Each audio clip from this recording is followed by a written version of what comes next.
আধুনিক সব বিমানে করে চীন সফরে গেলেন বিশ্ব নেতারা, কিন্তু উত্তর কোরীয় নেতা কিম জং উনের ক্ষেত্রে পুরো উল্টো। তিনি গেলেন বুলেট প্রুফ সামরিক ট্রেনে। কিন্তু কেন তার এমন ব্যতিক্রম যাত্রা? কি আছে তার রহস্যময় ট্রেনে? এ কোনো সাধারণ ট্রেন নয়, এ যেন চাকার উপর আস্ত এক রাজপ্রাসাদ। অন্যান্য দেশের রাষ্ট্র ও সরকার প্রধানের মতো কিম জং উন হুটহাট বিদেশ সফরে যান না।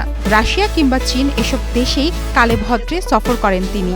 ফলে এই নেতা যখন দেশ ছাড়েন, বিমানে নয়, বেছে নেন ধীরগতির বুলেট প্রুফ বিশেষ ট্রেন। আর এ কারণেই সফরগুলো আরও আলোচিত হয়। 2011 সালে ক্ষমতায় আসার পর কিম জং উন এই বিশেষ ট্রেনে সফর করেছেন চীন, রাশিয়া এবং ভিয়েতনাম। কিন্তু ট্রেনের এই বিলাসবহুল কাঠামো শুধু ভ্রমণের জন্য নয়, এতে আছে ভ্রাম্যমাণ অফিস, এমনকি কনফারেন্স হল। কোরিয়ান রেল বিশেষজ্ঞ আহন বাইন মিং জানিয়েছেন, বিশেষ এই ট্রেনে আছে 10 থেকে 15টি বগি। বগিগুলোতে বেডরুম, অফিস, এমনকি অস্ত্র বহনেরও বিশেষ সুবিধা রয়েছে। সঙ্গে নিরাপত্তা বাহিনী, ডাক্তার এবং 2টি সাজোয়া মার্সিডিজ গাড়িও বহন করা হয় এই ট্রেনে। কিমের ডেস্কে থাকে সোনালী ডিজাইনের ল্যাপটপ, নীল ও স্বচ্ছ মদের বোতল আর সিগারেটের প্যাকেট। জানালায় গাঢ় নীল সোনালী পর্দা।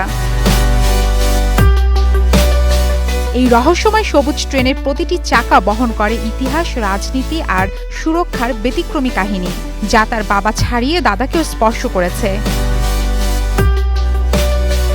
কিমের দাদা কিম ইল সু আর বাবা কিম জং ইল, তাদের রাজনীতির পথ চলার অন্যতম সঙ্গী ছিল এই ট্রেন। 2001 সালে কিম জং ইল এই ট্রেনে চেপেই পাড়ি দিয়েছিলেন প্রায় 20,000 কিলোমিটার, রাশিয়ার মস্কো পর্যন্ত।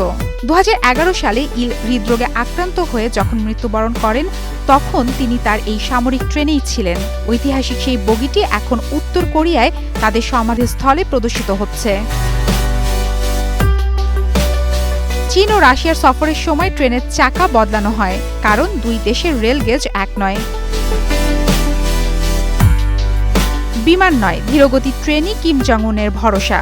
এই ট্রেন তার শক্তির প্রতীক, নিরাপত্তার ঢাল। বিশ্ব নেতারা যখন আকাশ পথে রাজনীতি করেন, কিম তখন রেল পথে সৃষ্টি করেন রাজনীতির দৃশ্যপট। মারফতুন রুচি, স্টার নিউজ।